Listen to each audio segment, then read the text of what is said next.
Live from the 607, it's the Ocho Duro Parlay Hour, where we're talking everything going on in the world of sports. Join in the conversation on social media with the hashtag ODPH, because here we go. Instead of looking deep inside, every word I have to say, keep it simple. Welcome to an all-new edition of the ODPH podcast. What is happening, everybody?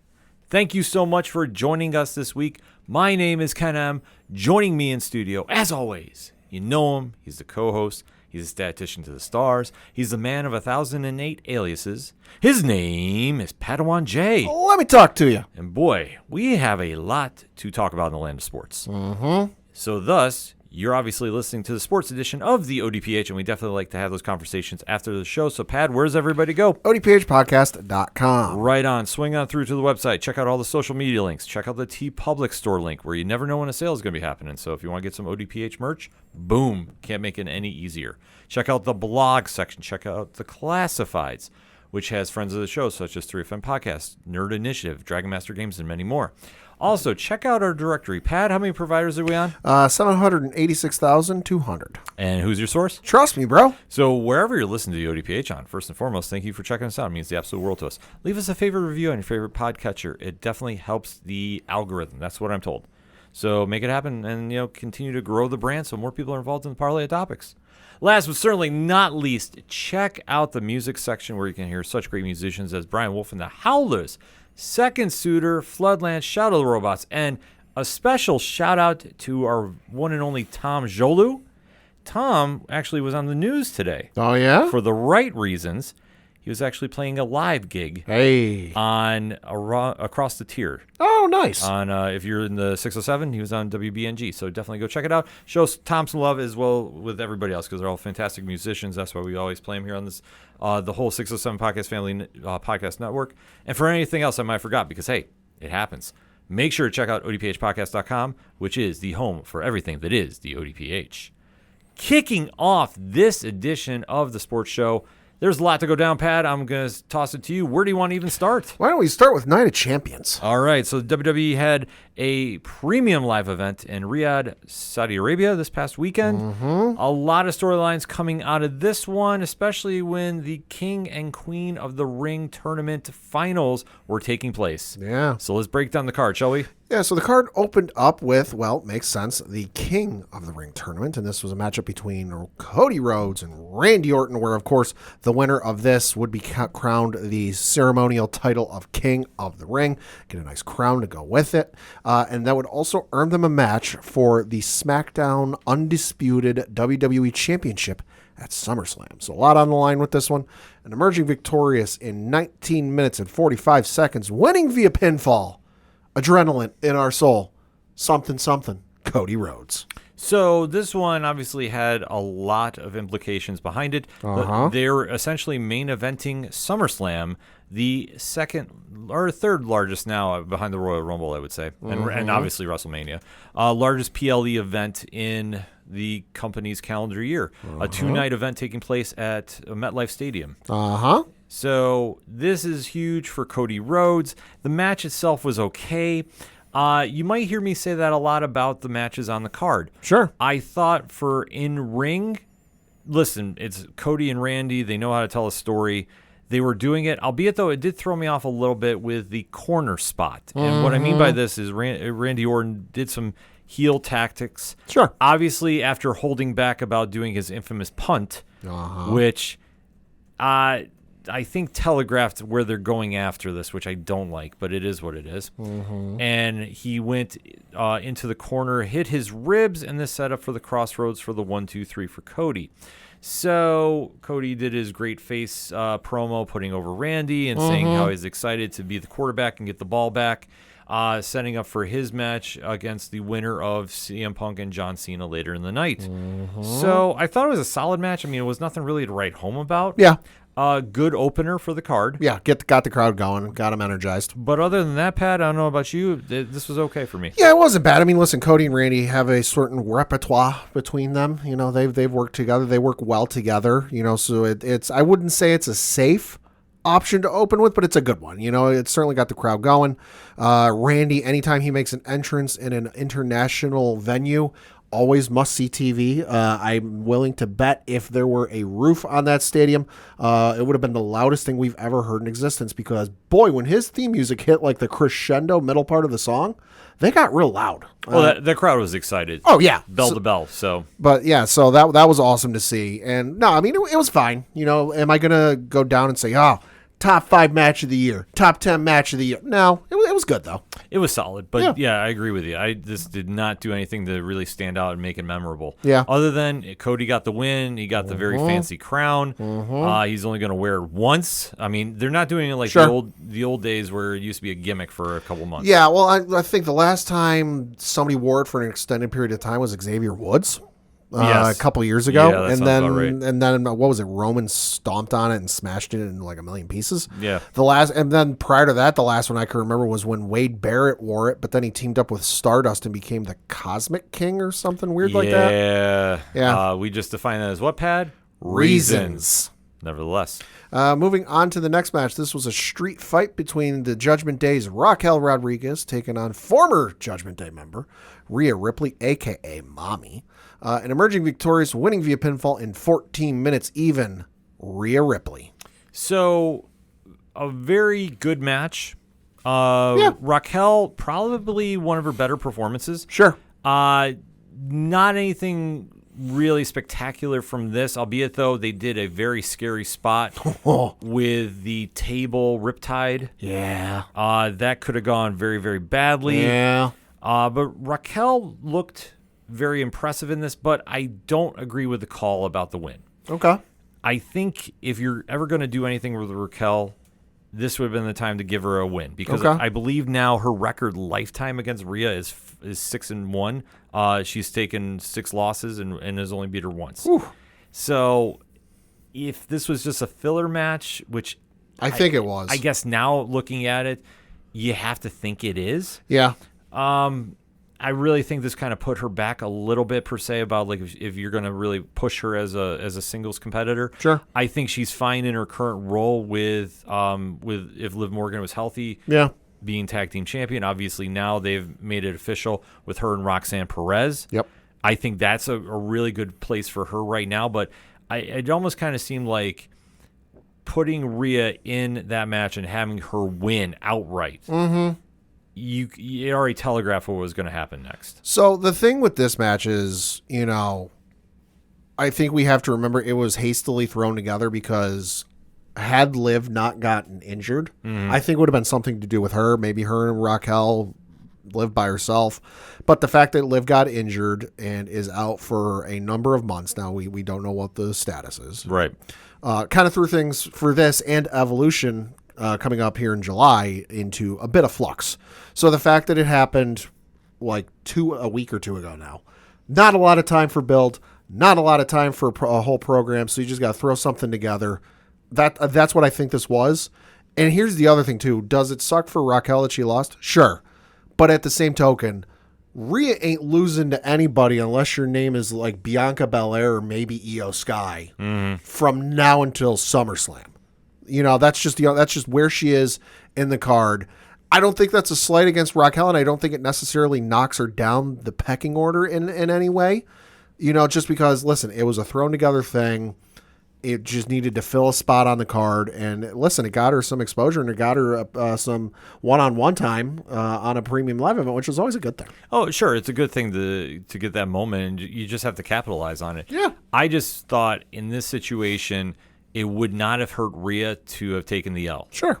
And that's the only problem because now, like you alluded to, Rhea's not going to lose to anybody unless it's Bianca or Io, which now they've cemented that match is going to be happening at SummerSlam, which is going to be great, but they've already done it a few times. So, So it kind of defeated the purpose, I guess, is where I'm going with it. But next up was a singles match where Sami Zayn defeated Karrion Kross via pinfall in 13 minutes and 35 seconds. Okay, a few points to dissect here. One, Karrion Kross massively over that crowd. Whew. Yeah, he was. And obviously he is in that IWC champion role that we've seen with LA Knight, we've seen with Kofi Mania. We've seen with Daniel Bryan that when the crowd really gets behind you and wants you to get a larger spotlight on the show, this is the way to do it. And for him to get on a PLE event, this was massive. Him going against Sami Zayn was a great match, but they telegraphed it that in the middle of it, you knew Cross was going to lose. Right. The fact he kept talking to him in the corner, he was setting it up. And I was watching with Rich from 3FN and Wrestling Night Live, and I even said to him, I go, they're setting this up. He's going to take the L. I caught that, but I didn't necessarily put 2 and 2 together. Yeah, the minute he kept talking to him, I'm like, oh, no. No. And sure enough, Sammy gets the win. Now, it's nothing against Sammy, but much like we were saying with Rhea Ripley, Sammy can afford to take an L.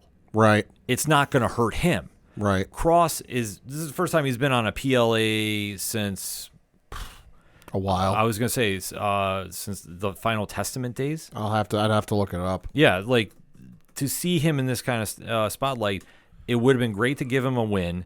But now the question I have is, are they going to do something with him? Is the internet rumor, and I stress rumor, his contract's up? Is this his way out the door? Or are they going to try forcing him into a tag team? Because I think right now, merch is selling. He is a very big draw. So a couple weeks ago, he was like one of the biggest merch movers at live events. Yeah. Upwards with like Roman and Cody. Yeah. So if he's moving units, he's making money, it's tough not to push him. So unless you're going to do something weird in the story where you're going to say, Sammy, I brought this out of you. I made you better. I'm, like being literally the devil on his shoulder, so to speak. Yeah. I just don't know. I don't agree with him taking the L here. So this was indeed his first PLE match since the Final Testament days, where it was him, Akam, and Razor this was the 6-man tag team Philadelphia street fight at WrestleMania 40 in 2024. Okay. Yeah, I knew it had been a while. Yeah, it's been a while. He's been on some other stuff, and he's done some house shows and main events and whatnot. But this is his first premium live event since 2024. Yeah. It sucks for him just because I like the gimmick and I like what they're doing, where the last couple guys he's had admittedly short programs with, he's almost trying to play, the devil on his shoulder, the whispering things in their ear to try and get them to swing in his favor, swing towards the other side of the coin, as it were. They're on the light side. He's trying to get them to turn dark or turn heel a little bit. I like it. I dig it. It's something different. It's something I don't think we've seen ever or in quite a while. So it sucks he lost. But again, I chalk this one up to, let's remember, this match was originally supposed to be AJ Styles versus Dominic Mysterio for the IC title. Dominic's injured with something. We don't know what it is. I haven't seen it reported anywhere what it is or rumored what it is, but Dominic did show up on Monday Night Raw after this PLE with a quote-unquote doctor's note telling him he's still out of action, and it's been verified by Adam Pearce. So, again, much like the last one, thrown together shortly, wasn't a whole lot of build-up to it, although with Karrion these days, you don't really need a whole lot of build-up to it. He's got enough going on in the background. You can plug and play a few guys with him. But I'm with you. I kind of would have liked to have seen him get the win over on this one. It's like we said last week. Sammy doesn't need to get over with the crowd. Sammy's over with the crowd. I do appreciate any time he gets an entrance over there just because, the crowd loves him over there. Oh, yeah, completely. So, I mean, it's a catch-22. But now I have to look at the fallout. Yeah. Sammy is going to go back into Sammy Thinks. He was already in a a main event status with Penta on the end of Monday Night Raw. Yeah. Which, great for him. I'm not mad about this. Sammy's a great performer. But I think if you're ever going to do anything with Karrion Kross, that was the moment. Yeah. Now I have to go, what's next for him? Right. So you either have to get him on a different brand, let him go from there, or if the rumor has been true, and we've heard about this for so long, if he's going to get released, just let him go and let him do his own thing. Well, yeah, the thing with Sammy is there's been talk and a little bit of rumblings about what truth to them there is. I don't know. There's been some rumblings, though, about having LA Knight switch over from SmackDown to Monday Night Raw. Why not just do a swap? It would make sense. They've talked about doing a draft for at least a year now. Yeah, so if they want to do it, sure. I have no problem with it, but the major thing is you're going to have to put Cross into at least a mid-card title picture. Yeah. or what are we doing? Yeah. Like, that's the problem And now. the thing is as long as Cross is on Raw, he's a heel. Dominic Mysterio is a heel. He can't exactly do heel on heel for the IC belt. I mean, you could, but yeah, you could, but yeah, it's messy. you know, so you'd almost have to get the IC title off of Dominic and Well- onto somebody else who's a face. Well, I mean, if they wanted to go that route, Penta would make the most sense. Sure. And then Penta Cross, that's money. Oh yeah. That's a big, big money feud. So, I mean, it just depends on what they want to do, but it just is very odd to see him take the L in this moment, where if you're going to lose to somebody and not have it hurt that other competitor, Sammy's the best one to do it. Sammy's the modern day Mick Foley right now on the roster. So pretty much. Yeah, so nothing's going to happen to him if he loses, whatever.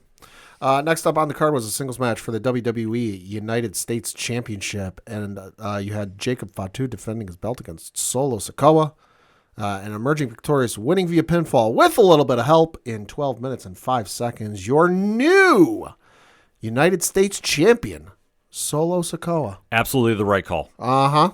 If you're going to have Solo be ahead of a faction, and Solo can be, you had to have him win. If he lost to Jacob, even though I think Jacob is going to be in the world title picture now, which is perfectly fine, if Jacob was retaining, like, what's Solo doing? Solo has nothing to do here. So this made perfect sense for him to make the switch. And, of course, of how he won in very nefarious means, which is fine. Yeah. Because he's a heel. He still has this faction, whether you want to call it Bloodline 3.0 now or whatever the case is. Yeah. We need a name, please. Yeah. However you want to spin it, it's fine because it's his character. And also, the one thing that I don't think a lot of people are noticing, he's getting so much better on the microphone. Yes. That now he's coming into his own as a character. He's not the silent enforcer. I'll say a lot of people forget when he first showed up on the main roster, dude didn't speak a word for 6 months? Oh, easily, yeah. Oh, God, it was crazy. No, this was the right call. I mean, listen, Jacob Fatu is over as you know what with every crowd he walks into. And especially given what went down during this match, you had the one return. I can't remember if it was Tamatanga or Tongaloa. Tongaloa. You had Tongaloa return, and then you finally, dude had been signed for I don't know how long, but you had Hikuleo show up, or as he's going by in the ring as Tala Tonga. So he showed up, which, boy, I love Michael Cole's call that one. Oh my God, it's, and he never really said the name. Yeah. But no, having him show up adds a little bit of degree of interest to it. I'm interested to see where this goes. I know some people are getting tired of it, but I'm at least intrigued enough to, I'm going to keep an eye on it. Here's the thing. I don't mind it as long as it's building Solo up. Sure. Plus, you have to remember, you just signed Jeff Cobb or JC Mateo. JC Mateo. You have to remember that. You have Hikuleo, who's now debuted, who's getting used to the WWE system. Whenever Tama Tonga comes back, him and Tongaloa are going in that tag team division, which is sorely needed. We're getting so close to the most incredible tag team match at WrestleMania since WrestleMania 17. Oh, my God, yeah. Oh, we're so close. Yeah, so it's building new talent up to the WWE audience.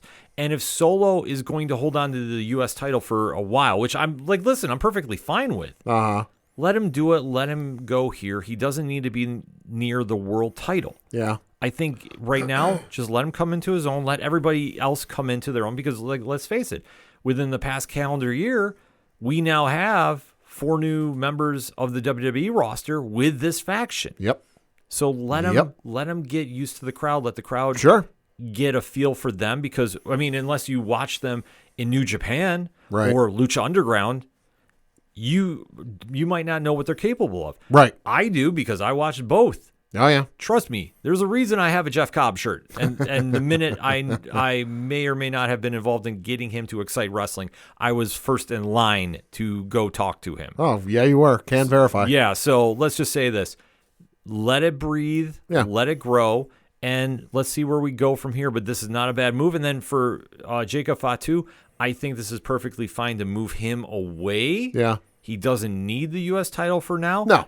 However you want to spin it for him, he'll be fine. Because I think if they were going to keep him in this feud more than the eventual rematch he's going to have. Oh, yeah. Jimmy Uso, who was over there in Riyadh, would have came out. And the fact he didn't that kind of says I think they're one and done with this. Could be. But listen, any way we can get to my dream tag match for WrestleMania, please let it happen. Yes. Next up was the Queen of the Ring tournament final, where, again, the winner of this would be crowned Queen of the Ring and would earn a match for their respective brands' champion. It was Jade Cargill taking on Asuka, and emerging victorious, winning via pinfall in 8 minutes and 35 seconds. The storm came to Riyadh, Saudi Arabia. Jade Cargill emerging victorious. What can you say? Jade Cargill is a star. Uh-huh. From the cosplay entrance. Oh, I loved it. Which was amazing. I saw she came out. I'm like, oh God, the Storm is Storm. That's awesome. Yeah, it was amazing. And her and Asuka had a solid match. Yeah. Like I say, it wasn't a lights out one. I think a couple different moments here and there might have been a mistiming thing, but it was the come down point between two high energy, high octane matches. Yeah. So listen, this was great for what it was. Yeah. It got Jade a very, very huge win. Mm-hmm. And if you're going to now have her face Tiffany Stratton, Tiffy time. This is a monster move for her. And I'm already going to say it. You are going to have Naomi cash in on Jade. Abso-goddamn-lutely. That's probably holy hell yeah. The easiest lock you're going to have. She's going to get involved in this match. Maybe she'll run in and do a Seth Rollins and interject herself into the match. I'm willing to bet, and I'll get to this in a minute. We're potentially gonna have a double cash in at SummerSlam. I'll get to my reason in a minute. Okay. I'm willing to bet, based on some stuff that's being reported today, we might get a double cash in this upcoming weekend. Not this upcoming weekend. It's SummerSlam. Yeah. Next up, though, on the main event of the evening, in a singles match for the undisputed WWE Championship, you had John Cena defending the belt against CM Punk. And emerging victorious, winning in 26 minutes and 15 seconds. John Cena, first things first, well wishes, and I'm glad you're okay, Charles Robinson. Yes. Holy hell. Amazing moment there. And you knew with these two involved, especially coming off the Punk Life promo on SmackDown, mm-hmm. This was going to be two veterans knowing what they were doing in the ring and really maximizing their time. Mm-hmm. That's what we got here. Mm-hmm. Obviously, it's been a long time since we saw CM Punk and John Cena face off against each other. They definitely picked up right where they left off. Yeah. Told a very solid story. Solid is probably the easiest way I could describe this entire card. Sure. But this is what it was. I mean, this is very basic in its storytelling, but it works. You don't need to go over the top with. And then the only time it got a little crazy is when there was a ref that was taken out. Yep. You saw that Punk was calling for another ref to come down, and sure enough, you had the Seth Rollins Coalition show up. Was the most calm calling a ref I've ever seen in my life. Yeah. Good Lord. Yeah. So, I mean, obviously that moment kind of played out.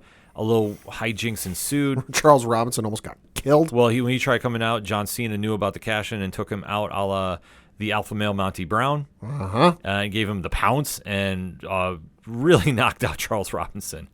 It was amazing to see. Charles Robinson might be the best sell person in that company. Yeah. No. Holy hell. It was amazing. And then the only thing that I will take points off for this match. Okay.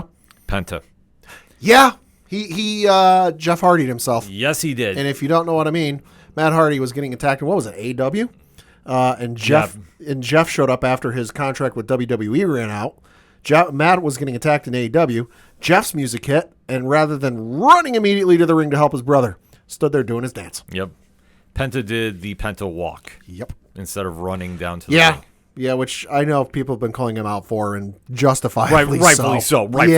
I'm sorry. Listen, I love the Penta walk. I love the little video WWE Social did where it was him, Io Sky, and Jacob Fatu getting into the elevator. You know, and Penta did his little strut. That was awesome. I love it. I love seeing him and Sammy do it on Monday Night Raw. Mm-hmm. Time and place. This was not the time nor the place to do that. Yeah, no, I agree with you completely. That was the one thing I will take points off this match. Yeah. Because he can't do that. I'm sure he heard about it in the back at the minute he got to the locker room. So you saw this go down, and then obviously it went back to being about CM Punk and John Cena. Cena went for the hug. He tried going for the low kick, and Punk caught it. Was going for the GTS, and then that's when Rollins got him with the briefcase, and then was stomp, and then 1, 2, 3. Yep. So this one, I mean, it's classic. I mean, the ending was solid, and it was what it was. Like, it summed up this card perfectly. Because it was a very steady show. Yeah. There wasn't anything to really wow, but the fallout is where everybody's going from here. Because now we know John Cena is going to be facing Cody Rhodes at SummerSlam. Yep. We know CM Punk, is going to be going after Seth Rollins. Oh, yeah. And might have LA Knight gets him first at Saturday night's main event in July. Yeah, which I don't doubt that the megastar and the Second City Saints wind up doing a tag team match, possibly. Could be. We could have a triple threat if you think about it six-man tag with the Rollins Coalition, as I'm going to call them until they get a team name. Yeah, please. Against LA Knight, CM Punk, and Roman Reigns. Oh, okay. As wild as that sounds, don't think it's not out of the realm of thought. Yeah. It could be. And that's fine for Roman to do. And it would give them a great match. And then, like you allude to, if they want to do the Seth Rollins cash-in, that'll give you the moment to do it. Well, I think they're going to, because I'm going to blend Entertainment Edition. I'm going to blend Sports Edition together here, because there's a certain movie coming out in 2026 titled Street Fighter. You ever heard of the game Street Fighter? Of course. They're doing a live-action version of the movie. Yeah. Currently slated for a March 2026 release date.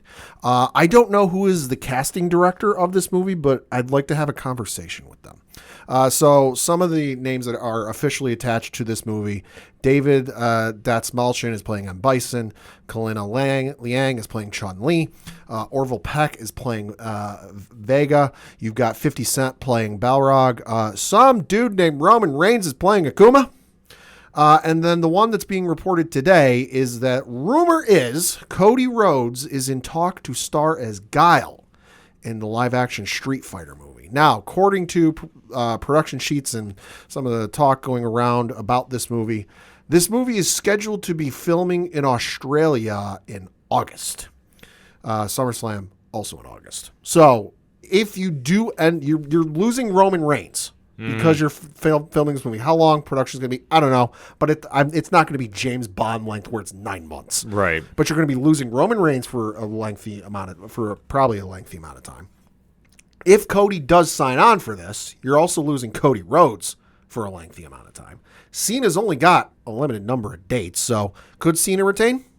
Sure. But you could also do a case where you want to get the belt off of him for whatever storyline purposes. Well, then what do? Okay, if he loses to Cody, well, Cody's going to abscond for however many weeks because he's got to go film the movie. What could you do? Seth Rollins cashing. I'll say maybe.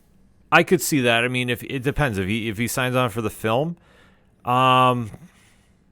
yeah, I'll say maybe, because so this movie's real weird because Momoa's rumored to be on it. Yeah, there's a lot of people. The comedian Andrew Schulz is attached to this movie. Of course, Cena's name has been attached to this movie. Like, I don't know what this casting director was thinking, but I have questions. Well, I think that obviously they want to make this a la Expendables. Yeah, you have a lot of people that know the world of pro wrestling. Yeah, just in that's the kind of little difference in that area. Sure. I would say this: it all depends on where Cena wants to go, and more importantly, where Triple H wants to go. Sure. And this is one of the good sides about having so many people over on that roster right now. Mm-hmm. That, as wild as this statement's going to sound, Pad, you can afford to have Roman Reigns and Cody Rhodes off TV for a while. It's not a bad thing these days. And they'll be okay. Yeah. It just depends on what they want to do. Like, for example, you could have, hypothetically, for SummerSlam, Cody's going for the win. Randy Orton comes in, gives him the punt, takes him off TV that way. Sure. So that way you don't have a face heel turn for him. Sure. So that writes him off TV. For Roman, listen, Roman can do whatever he wants. He's not... He's the OTC. Yeah, I was going to say, he's not on a requirement to be in a storyline. He's just running his own pace right now. So if they want to take them off, that's fine because you still have Punk. You have LA Knight. Yeah. You could always have Jey Uso back in that mix. Got Damian Priest floating around. You have Damian Priest. I mean, you have names you can mess around with and do some things with. Got Goldberg. Everything's better with Goldberg. That'll be when we take a hiatus from wrestling for a while. But in all honesty, you have enough reasonable depth at your roster. Yeah. You can afford to take the hit if both of them are going to be away for 3 months doing a movie. Because then if they leave in August, they can be back for War Games in September or in November for Survivor Series. And Survivor Series is where? San Diego. Which is Petco Park. Which is a lot easier travel if they want to bring him in from Australia. True. Than trying to go to the East Coast. So maybe there is some smoke to your fire there. So I'll say maybe with that. But more importantly, coming out of Night of Champions, we did get a lot of information concerning about where SummerSlam's going. It was also announced that Riyadh is going to be the home of the 2026 Royal Rumble. Not a surprise. No, not a surprise because we have known that WWE wanted to do an international event over there, or PLE over there. Yeah. So that makes perfect sense. So listen, Royal Rumble at 1 PM. Sign me up. Yeah, that'll be holy huge. Hell, I love that. That'll be huge. Ugh. So that and 6 o'clock start time for Monday Night Raw on Monday. I love the both of those. Oh yeah, the early time start was not a bad thing. That's like we got a taste of the West Coast. Yeah. So it is kind of interesting to see how that plays out. But other than that, I mean, the storylines, we're going to have to wait to see how they really kind of start shaking up things for SummerSlam. Yeah, main roster, meantime, in between times, setting up for WWE Evolution, taking place on July 13th. Got a couple matches for that. Should be a good card. You've got the singles match for the NXT Women's Championship with JC Jane taking on Jordan Grace. You've got Io Sky taking on Rhea Ripley for the Women's World Championship.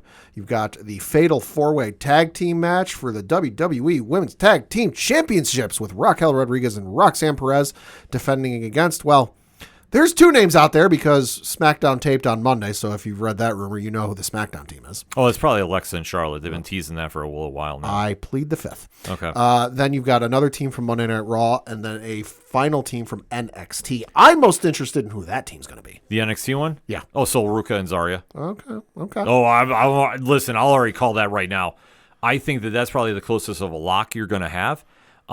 For the Monday Night Raw team, I'll have to give credit to Rich on this one. He was saying, what is Natalya and Maxine Dupree's name? The Dungeon Dolls? Oh, something like that, yeah. Yeah, he was saying them, and I think that makes the sense right now.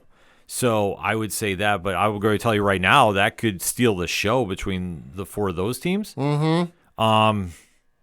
Which, but like I'll say, Sol Ruka and Zarya, I'm going to say that's even money. I think that's your team you're going to book there. Could be. And then the other match we do have on the card is, well, the other two matches, you have a Battle Royal for the Women's World Championship match at Clash in Paris.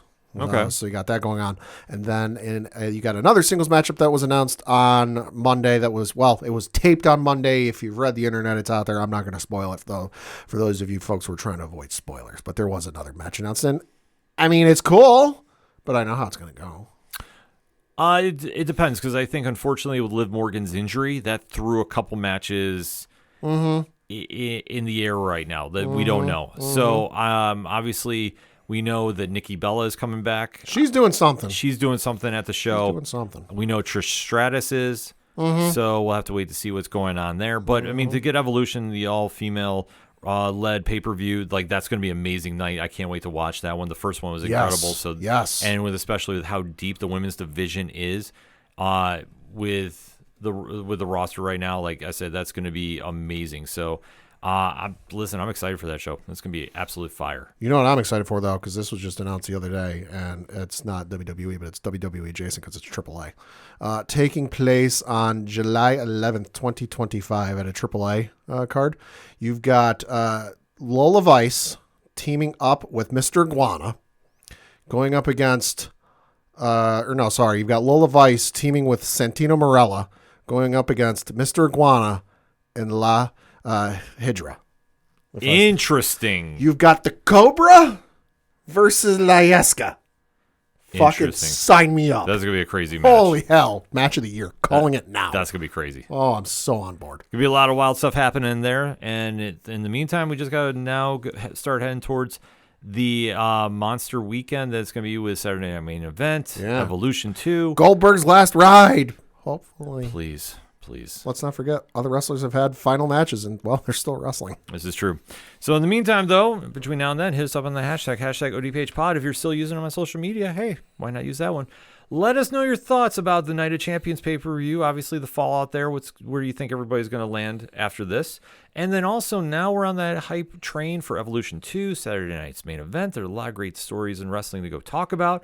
And if you even want more wrestling talk, definitely have to shout out Sammy and Rich over at Wrestling Night Live every Thursday night, 8 p.m. Eastern Standard Time on Nerd Initiative YouTube. Definitely join the chat and see what is going on in all the other aspects of pro wrestling, because I know Rich has a lot to talk about with New Japan Pro Wrestling, especially after what happened this past weekend. So if you want to find out, tune in for that. But we're going to take a quick break. We'll be right back. Do you like comic books? What about movies and TV shows? Well, we may be the show for you. We're Hops Geek News, a weekly podcast that discusses comics, movies, and TV shows while featuring a beer of the week. Every week we chat about what we messed up on the week before, and then we dive into what we're reading and watching, as well as some news. We then wrap it up with a geek-themed topic of the week. You can find us anywhere you listen to podcasts by searching Hops Geek News. Cheers. The content you are listening to is part of the Nerd Initiative Podcast Network. For more info about the home of pop culture positivity, check out nerdinitiative.com. Coming back for another segment on this edition of the ODPH podcast, and time to break down UFC 317. Oh, baby. Yeah, some fights made some noise and definitely impacted a very busy international fight week. I'm going to take my victory lap. I told you so. Yeah, we all had a feeling you were going to be right, Pat, but we got to break down a couple of the fights because, let's face it, a lot of this did not generate a big sizzle. Yeah, so this took place this past weekend from the T-Mobile Arena in Las Vegas, Nevada, with an attendance of 19,800 folks in attendance. Main card, going to breeze through a couple of these. First match on the prelim. On the main card was the bantamweight division, where you had Peyton Talbot defeat Felipe Lima. All three judges scoring the contest 29-28. Good rebound fight for Talbot. I know he came in the first go-round, and it was not exactly great for him. So very solid one to come back on. Not really sure where you go with him. I know that obviously he has a hype train behind him. So I imagine he's going to get a very interesting next fight. I know he called out Adrian Yanez, if I'm not mistaken, after the fight, which, listen, that's a very good one too. So it just depends if Talbot can make some momentum. He will be a force in that bantamweight division, but like I say, this is a good starting point for him. As of this recording, still not ranked in the bantamweight division, so we will see where he goes. Yes. Next up was the lightweight matchup where Beneil Dariush defeated Renato Moicano by unanimous decision. All three judges scoring this contest 29-28. Dariush is solid. What can you say? Listen, I like Money Moicano, but this was all Dariush. I mean, Dariush, he kind of reminds me of, like the Leon Edwards. Like, he's solid. Sure. He's not flashy. There's nothing really that's like a highlight reel and as far as it goes. But he'll get in the cage. He'll do what he does. Like, kind of like Robert Whittaker, in my opinion. And that's not a diss by any stretch of the imagination. It's just, when he goes in, you're going to get a steady fight, and that's what you got. So the funny thing with this is, of course, Beneil Dariush, lightweight division. As we'll get to in a moment, he was one of three fighters to not move in the rankings in the lightweight division this past weekend. Yeah. It's him, Benoit Saint-Denis at 14, Beneil Dariush is number 9, and there's another one that really didn't move, but no, he kind of did. We'll get to him in a minute, though. Okay. Next up was the flyweight division matchup where Joshua Van defeated Brandon Royval by unanimous decision. Two judges scoring the contest 29-28, the third 30-27. Well, this one, if you really want to make a name, this is what you do. With Van coming in on short notice, incredibly short notice. This is because what was it, a couple weeks? A couple weeks. So the fight was originally supposed to be between the original fight was supposed to be between Brandon Royval and Manel Kape, the former Ryzen bantamweight champion. That was scheduled to headline a UFC fight night earlier this year. as part of a title eliminator. Royval had to withdraw because he had multiple concussions. For this, so they rescheduled it for this card. This time around, Manuel Cape had to pull out because of a broken foot, and he pulled out on June 9th and was replaced by Joshua Van. So he had like 2 weeks notice, maybe a week's notice. It's wild. Yeah, it's insane. It's absolutely wild for him to come in there and make a fight like this, and obviously made a loud statement. I'm going to be honest. If they give him a title shot for the flyweight championship, I'm not mad about this. Holy hell, this is the biggest jump in rankings I've ever seen. Yeah. So flyweight division champion, as we'll get to in, just a minute, is that champion. Jumping up 11 places. Number 1 ranked fighter, Joshua Van. Yeah. Not even kidding. UFC.com/rankings. It's got a little green arrow pointing up next to his name with the number 11 next to him, meaning he moved up 11 spaces. Holy hell. Well, I think you get to the point with him. I mean, the only one else you could, like I say, I don't even want to say two, but I mean, Moreno's still number 2 for rankings, correct? Yes. Yeah, I mean, you can't do that fight right now. I would say this, Pantoja versus Van, that's the fight you do. Mm-hmm. The amount of hype behind this kid, you can't turn away from, especially coming off such a crazy story. Yeah. And especially the fact he jumped up that high in the rankings. Yeah. You got to do it. You got to do that fight. I'm looking at his record. I won't break the full thing down, but 17 matches, 15 wins, 2 losses. His only losses were to Charles Johnson at a UFC on ESPN card. That was in July of last year. And then the only other loss on his record was in his 3rd professional fight against a gentleman by the name of Devin Jackson at Fury FC. That was a rear naked choke submission loss. December 19th, 2021. But taking a look at his last couple of fights, he said... Oh, yeah, no, so after the loss to Charles Johnson, he came back, beat Edgar Chairez, unanimous decision at UFC 306. Came back at UFC 310, unanimous decision win against Cody Durden. Came back at UFC 313 with a unanimous decision win against Rai Saruya. Came back at UFC 316 with a TKO against Bruno Gustavo da Silva.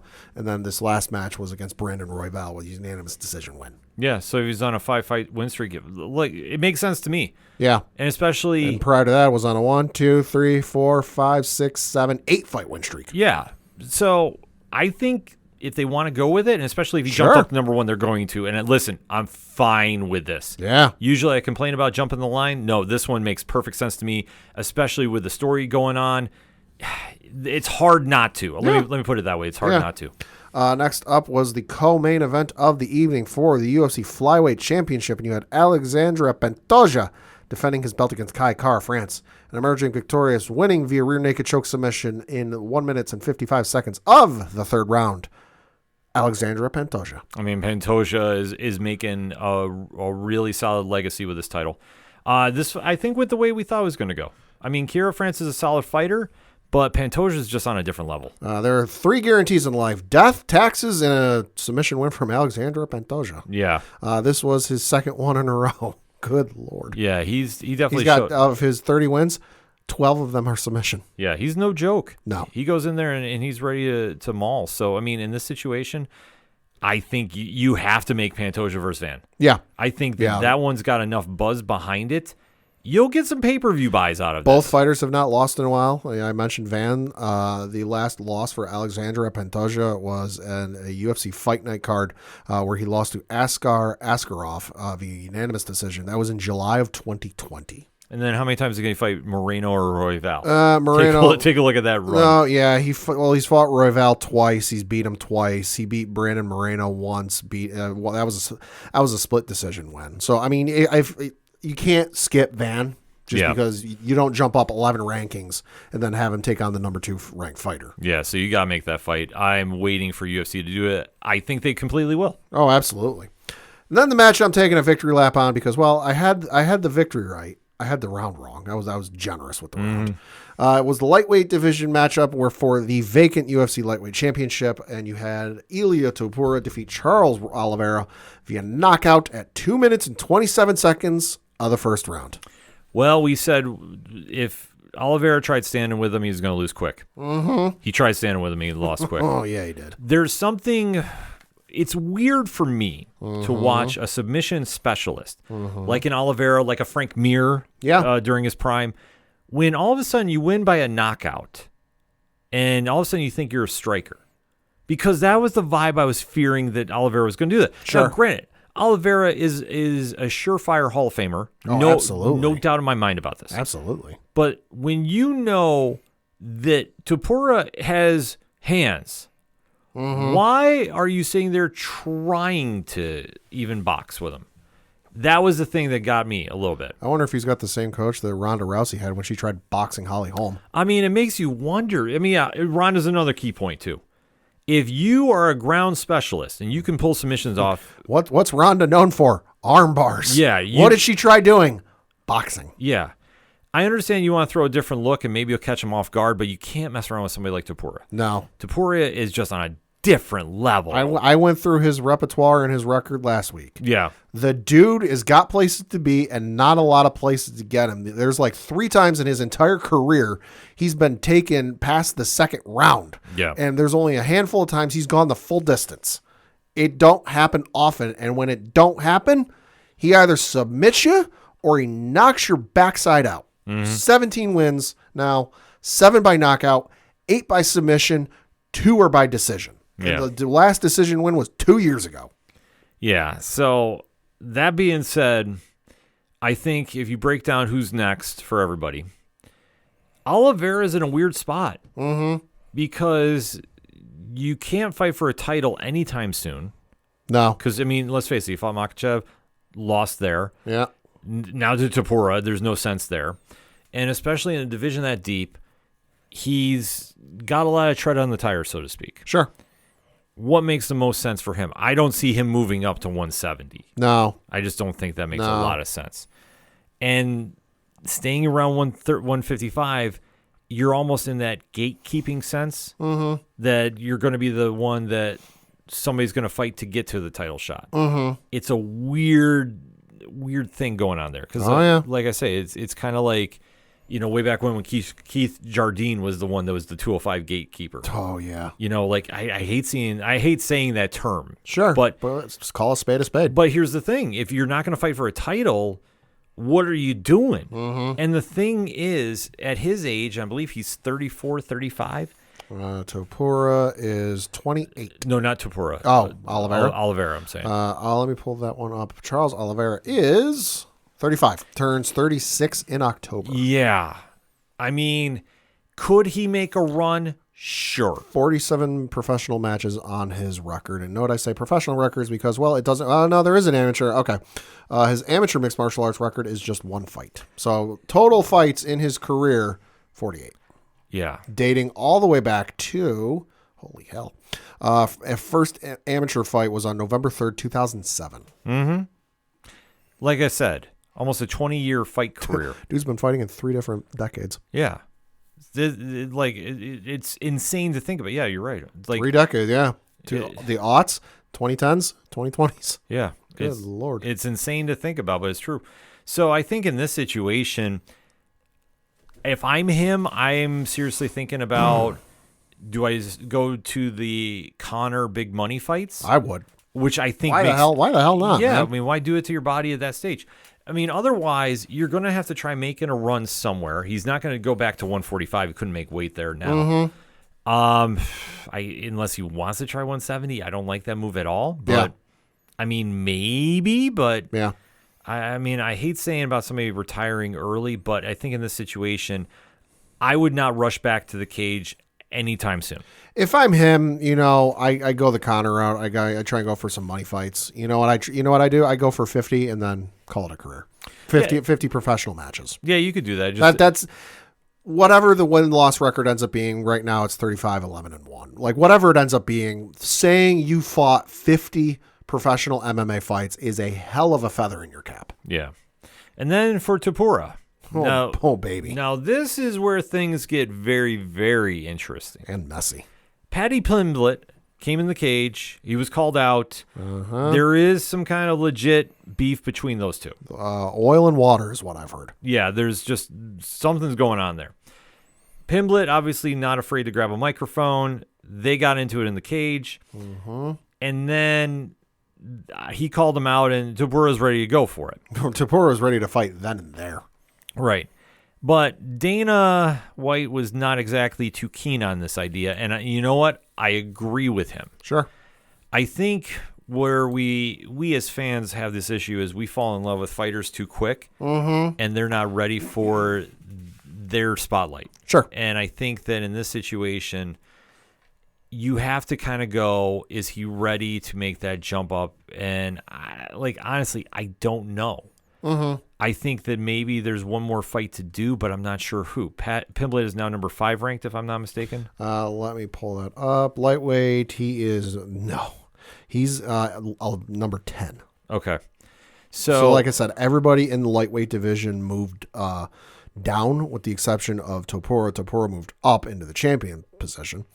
Makhachev, Sarukin, Oliveira, Gaethje, Holloway, Poirier, Hooker, Gamrot all moved down. Beneil Dariush didn't. Pimblett moved down 2 spaces.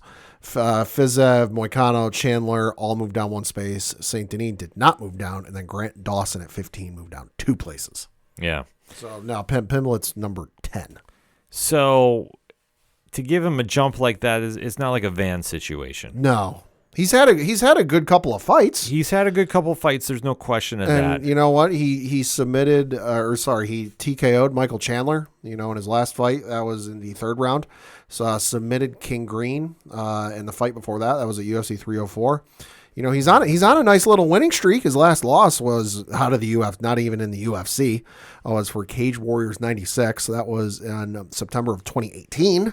But he's had a run. Chandler, Tony Ferguson, but he's almost there for me. And am I comfortable with having him jump, all these guys ahead of him for a title opportunity just because they don't like each other? Not really. No, I'm definitely not. I mean, Tony Ferguson is not Tony Ferguson of old. He's old Tony Ferguson. Sure. Listen, Father Time just caught up with him. It is what it is. It happens to everybody. In his prime, I still say he would have beat Habib. Just saying. Listen, the only person that Tony Ferguson couldn't beat is, the injury bug against Habib. Yeah. And then obviously with Green too, Michael Chandler, we're not talking about people that, are up and coming. We talk about somebody that's been in the fight game for quite some time. Yeah. So now is the question of Pimblett jumping up that much, and I don't think he's there. I know that Justin Gaethje's name has been thrown next to him. Sure. I'm going to say this. Looking at it, if Oliveira wants to do one more fight, why not make it against Pimblett? I'm all right with that. Like say, if Pimblett runs through him, let's say it's another quick knockout. Sure. Okay, I could stomach putting him in a title contender match. Gaethje's last match was a unanimous decision win against Rafael Fiziev at 313 in March. Yeah. Well, with Gaethje, the thing about him is it's a little crazy. I know he said if he didn't get a title fight, he was going to retire. Right. I don't disagree with that idea. He took that BMF title fight, if you can call it a title fight, which, I think was ill-advised on his point. But I understand why. You want to do something for the fans. That was obviously a big fan moment. Yeah. So if the UFC wants to do him a solid, yeah, you make that fight. Sure. Him and Topuria, that's going to be box office. Oh, yeah. I would make that because I think that fight makes more sense. I think if you try doing Pimblett and Gaethje, yeah, that's going to be box office too. But who does that help? Pimblett. That doesn't help Gaethje.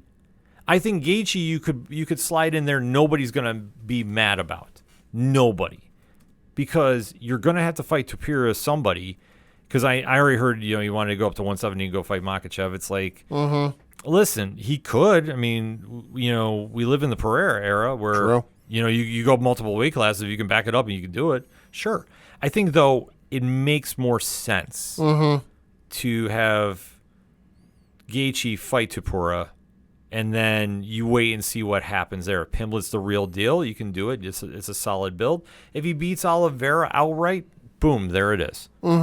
But I don't think you can rush him up that quick because I think the Dana understands what the implications are. Right. If Pimblett gets smoked, let's say he gets first round knockout. Oh, yeah. Which, hey, anything's possible. It could happen. Then obviously all the hype behind him goes away. And then you have to go find Topuria opponents. And then eventually, him being undefeated, there's only so many you can do. But if he cleans out the lightweight division, which I can't believe I actually just said, then you have to send him to 170. But it depends on, how fight motivated is he going to be. Right. So like I say, it's the one upside or downside, I guess, of it being undefeated. Sure. Until somebody actually really tests you, you're untouchable. And in this situation, he's the king of the top division in all of MMA. Is he going to find somebody to stop him? I don't know. Like, that's where I think it's going to be interesting. But that's where I think Gaethje throwing hands with him, that is right to his wheelhouse. Oh, absolutely. And it'll be rock'em sock'em robots. It'll be box office. I think you make that fight in a heartbeat, and I think you put Pimblett against Oliveira. I think that's the fight I would go with, because then you can at least stomach moving Pimblett up to 5 for a ranking, and then you could understand if he wants to fight the number 5. I'm all right with that. Domino effect makes it a lot simpler. Man, there's a lot of things to go over, so hit us up on the hashtag ODPHpod. What is your fallout from UFC 317? Where do you think everybody's going from here? Let's discuss, shall we? But first, we're going to get that breakout. We'll be right back.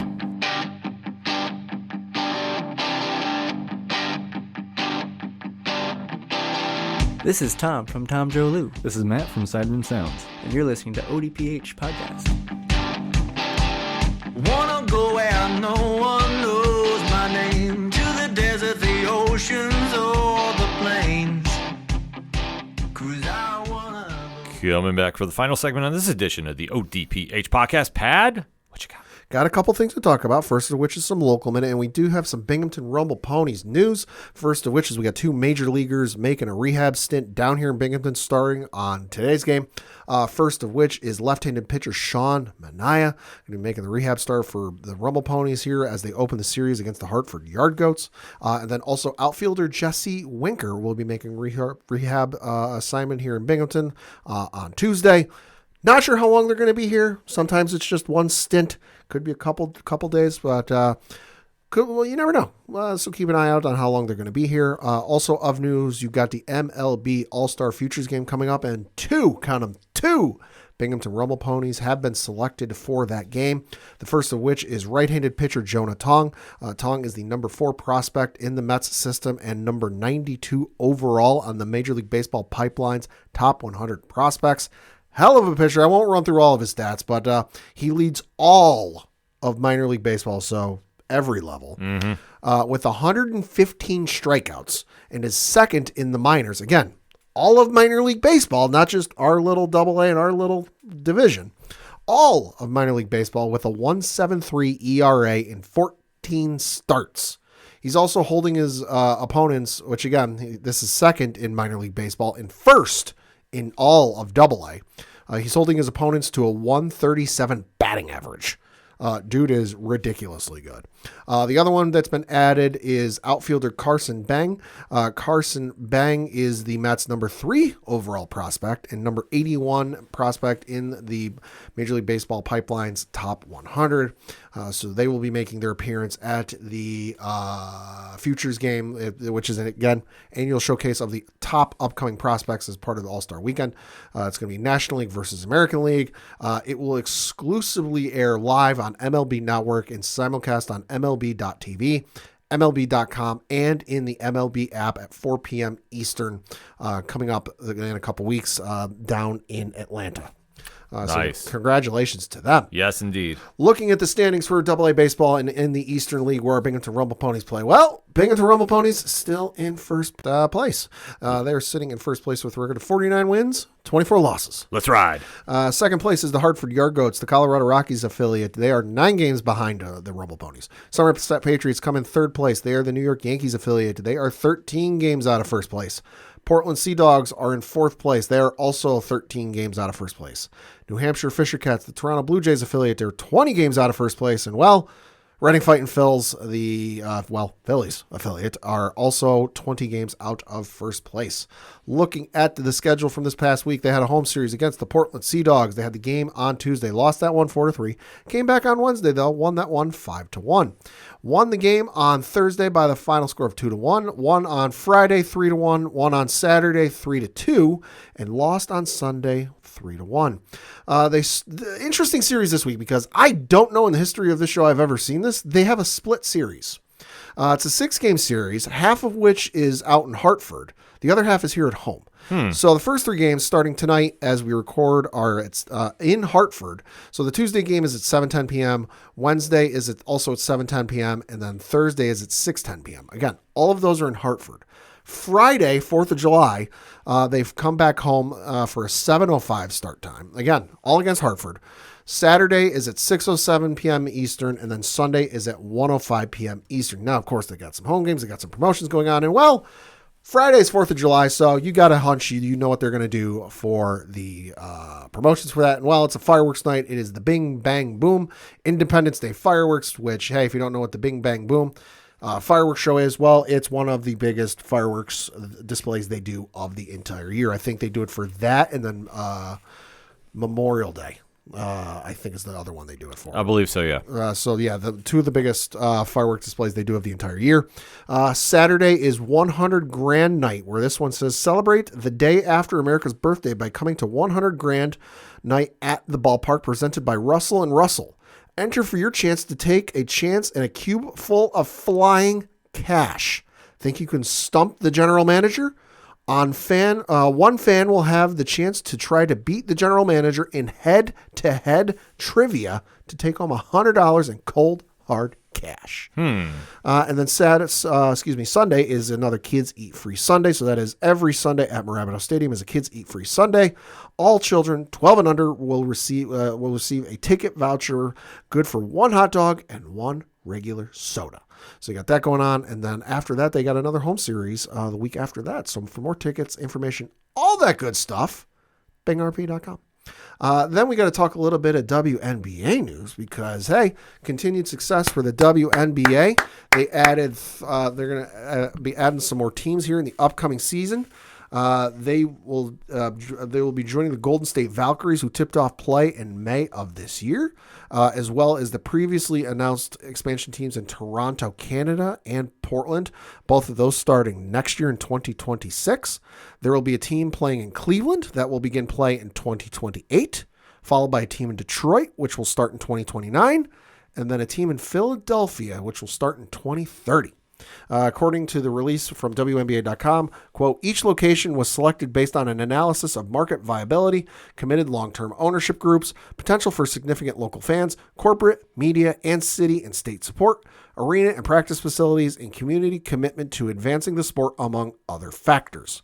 Quote, the demand for women's basketball has never been higher, and we are thrilled to welcome Cleveland, Detroit, and Philadelphia to the WNBA, said WNBA Commissioner Kathy Engelbert. This historic expansion is a powerful reflection of our league's extraordinary momentum, the depth of talent across the game, and the surging demand for investment in women's professional basketball. Close quote. Exciting news. Hell yeah. Hell yeah. So congratulations to them. The WNBA season has been on point this Yeah. season, so I've been definitely loving the games I've been watching.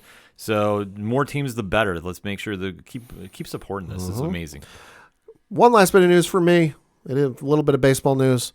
For those of you who observe, happy Bobby Bonilla Day. Yes, indeed. So for those of you who don't observe, aka Mets fans, I'm so sorry. But I will have a good caveat of news for you, a little bit of info for you, though, that might turn this day around for you going forward.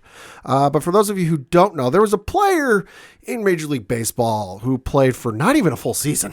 No. For the New York Mets by the name of Bobby Bonilla, and signed a contract, and it included a lot of deferred money. Which it was going to start every July 1st from 2011 through 2035. And if you're good at doing math, you realize, well, we still have 10 more years of this. But the check is for just over $1.1 million. So as a meme, as a result, for every July 1st from 2011 up through 2035. And hey, don't stop there, folks. There's other players who are on deferred money. Chris Davis of the Baltimore Orioles comes to mind. Ichiro was smart. Ichiro's got deferred money from the Seattle Mariners. His is with interest. Yes. Ichiro's a smart man. There was a good stretch of time Ken Griffey Jr. was the highest paid player on the Cincinnati Reds, and he wasn't even playing for the Cincinnati Reds because he had deferred money from the Cincinnati Reds. Shohei Ohtani's got it. There's a whole list of things, so they won't end anytime soon. But for the Mets, I hate that I don't hate you got to go through this. You're this stupid front office that decided to do this decision. I do have something, though, that might be a little bit of, greener pastures for this whole thing. Oh? So the Mets deferred the money for Bobby Bonilla, which allowed them to get Mike Hampton. Integral player for the Mets, helped lead them to the 2000 World Series. They didn't win, but hey, he helped them along the way. Mike Hampton left the team and went and signed with the Colorado Rockies not long after. Ended up giving them a compensatory draft pick as a result of losing Mike Hampton. Who did the Mets turn that compensatory draft pick into? Some dude named David Wright. Oh, Captain America. Yeah, third baseman, played his entire career with the New York Mets. One of those would have had an incredible career were it not for the long list of injuries he went through during his playing career. But hey, Bobby Bonilla, shitty thing. But hey, you ended up getting David Wright out of it. So, hey, you never know. He's an absolute Mets legend, too. David Wright, absolutely. Yes. So, quick shot of hockey news.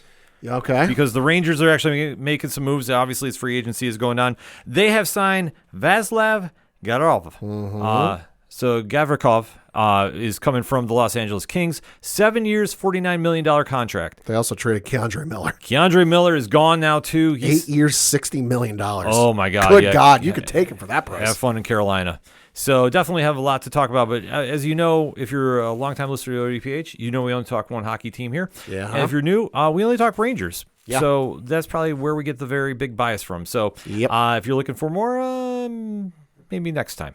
Maybe. But we have to shout that out. But we're going to close the show talking about some NBA moves. Oh, Lord have mercy. Because their free agency has really kicked into high gear.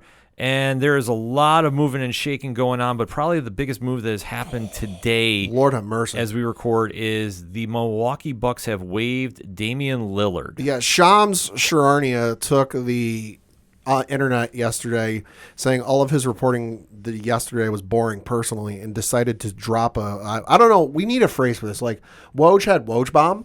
I don't know what Shams has got. We got to come up with something, though, because whatever it is or whatever it ends up being, Shams decided to drop it because shortly before lunch this morning, Shams decided to drop the news that, well, the Milwaukee Bucks are, and I'm reading from the article on ESPN.com by Shams, quote, the Milwaukee Bucks are waiving Damian Lillard and stretching the remaining $113 million on his contract in order to acquire free agent center Miles Turner, sources told ESPN on Tuesday. Turner has agreed with the Bucks on a 4-year, $107 million deal that includes a player option for year 4 in 2028 through 2029 and a full 15% trade kicker, sources told ESPN. Lillard's 2 seasons in Milwaukee come to an end as the 7-time All-NBA guard rehabilitates a torn Achilles tendon after undergoing a surgery in early May. Close quote. What the actual shit? Well, this tends for me to think that Milwaukee is prepared to lose Giannis because I can't see why they would make this move. Yeah. Listen, Miles Turner had a great run with the Pacers, but he ain't 4-year $100 million worth it. No, in fact, I am actually more shocked he left Indiana because especially with Tyrese Halliburton out, money talks. He was going to be the big centerpiece of their offense. Money talks. Yeah. Well, and you got to figure Milwaukee's probably trying to do this in an effort to try and sway Giannis to stay. What? But is that that's the problem? It ain't enough in my eyes. Yeah, it's not enough in my eyes either. Like Turner is good. He's a big fish in a small pond, though. Yeah. So I don't like this move. Sure. I think that this is going to ultimately backfire on Milwaukee unless they want to go complete rebuild. Sure. But then you have to find some team to work with Giannis, and then, like, how else are you going to move this? Are you going to move Turner, too? Like, there is now a very big question mark. Well, especially for the Bucks at point guard now, because their starting point guard now would be Kevin Porter Jr. And listen, I'm not one to crap on a guy. He's decent. Yeah. But he ain't exactly a long-term feature. Yeah, so you got to figure something out. And hey, if I'm a GM in the front office and if I need a point guard, not necessarily one right now, but hey, I'm going to stockpile him for when he comes back and see what he's got, because you can probably get him for cheap now. Give Dame Lillard's agent a call. You don't need to get him for much. He's going to be getting paid $20 million a year for 5 years from the Bucks. Well, I could see Lillard taking a lesser deal to go to a contender. It's like Max Scherzer. Max Scherzer in MLB is getting paid by 3 different teams this year. Right. So I think it just depends on where he wants to go. Sure. And obviously, I would love to see him with New York. I wouldn't hate it. I think him off the bench to start because obviously he's coming back from a very bad injury. Yeah. That would make sense, even though we just made a move of our own with Mr. Claxton. Oh, yeah, I saw that one. So, I mean, is there some potential there? Yeah, there is. But I don't necessarily know, per se, where this is going to fall out. But I think this is such a big domino that you have to sit there, you have to wonder about it. And for Milwaukee, I would not be feeling very easy with what has happened. No, I'd be raising some eyebrows if I'm a fan of Milwaukee. Yeah, so I would definitely be having some. It's Jordan Clarkson. I apologize. I said Claxton. But yeah, Jordan's coming to the bench. I think that's a very solid move because obviously that is what the Knicks need to do. Yeah. I believe if Mike Brown is going to be the coach there too, he will know how to manage that bench. Word is he's getting a second interview, so that would lend me to believe he's on the short list. Yeah, so Clarkson being an addition there, that's huge too. And, I mean, you have to think about the East is so wide open right now. If it's now or never for the Knicks. I know we'll talk about it when the season resumes because I know they just signed Yabusel for backup center for 2 years, $12 million. Like they're making smart moves on that bench. Now am I saying they're ultimately going to go flip for Giannis? No, I'm not saying that. But I think that they're lining up a solid team to be enticing to a head coach. And if they can make a move, sure, they're going to make a move. But I think for right now, the biggest domino of this offseason has to be Damian Lillard getting waived, and especially the amount of money they're basically paying for nothing. Yeah. This is mind-blowing. And for the record, I saw on First Take this morning, they did the research. I couldn't find the research.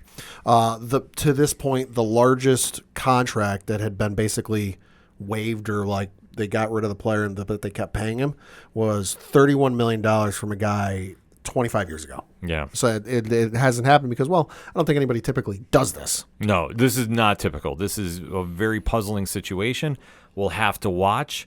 And obviously, as more moves are happening, because usually after July 4th, we really see the free agency and trading happening. Found the name the Rangers are getting. So I found the details on the Rangers trade, by the way. Oh, we're going back to the Rangers? Back to the Rangers real quick. The Rangers are getting a 2026 first-round pick, 2026 second-round pick, and they're getting a dude by the name of Scott Morrow in return. 22-year-old defenseman who spent most of his season last year with the Chicago Wolves, the AHL affiliate of the Carolina Hurricanes. 52 games, 13 goals, 26 assists. Played 14 games in the majors, NHL. 14 games, 1 goal, 5 assists. Yeah. Not bad. Not bad. So, like I say, a lot of moving and shaking happening as well, too. I mean, I think the only other big news, and we'll just close out with this, is LeBron James has opted into his contract for the Lakers. You mean to tell me he couldn't turn down getting paid $52 million a year? I'm shocked, I tell you. Shocked. I was going to say, for everybody freaking out about it, he's 40 years old. Jesus Christ. I think the only bigger story with him is the video that got leaked from his dinner where he said, Savannah wants me to retire in the next few years. Like, no shit, dude. Yeah, we know.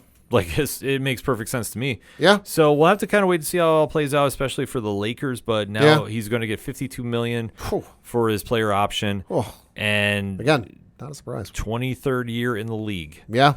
Would not doubt if this is his last. 23 years for 23? I think if he opted in for it, I think it is. Yeah. And you know what? I'm not faulting it. Yeah. I think he'll have a nice farewell tour.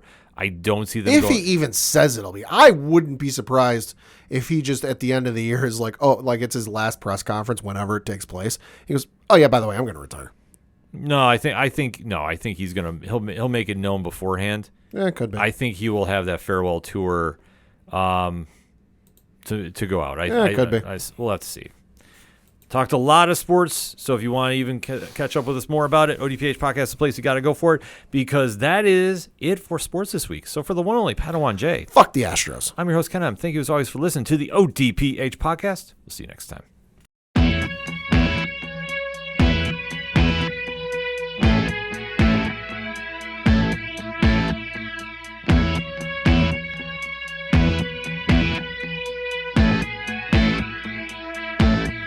It's such waste of time, swiping left and swiping right on people you could know.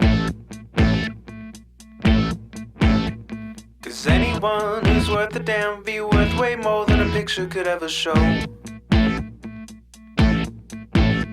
You could could find the right light, find the right angle, and never find your soul. And it can feel like a losing battle, and this plot is full of holes. This modern way of finding love just makes me feel so alone. And I can't be the only one sick of staring at my phone. So look up, talk to me, a better way to spend our energy. Just look up, talk to me. We don't have to float alone on the open sea. Don't know that I believe in the old time fable. Everyone has just one true love. All I know is you're across this table, and you're all I'm thinking of. So look up, talk to me, a better way to spend our energy. Just look up, talk to me. We don't have to float alone on the open sea.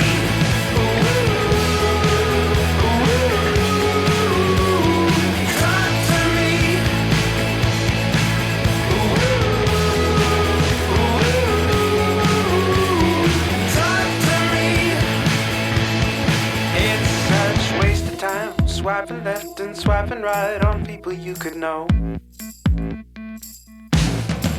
Whoa, whoa, whoa.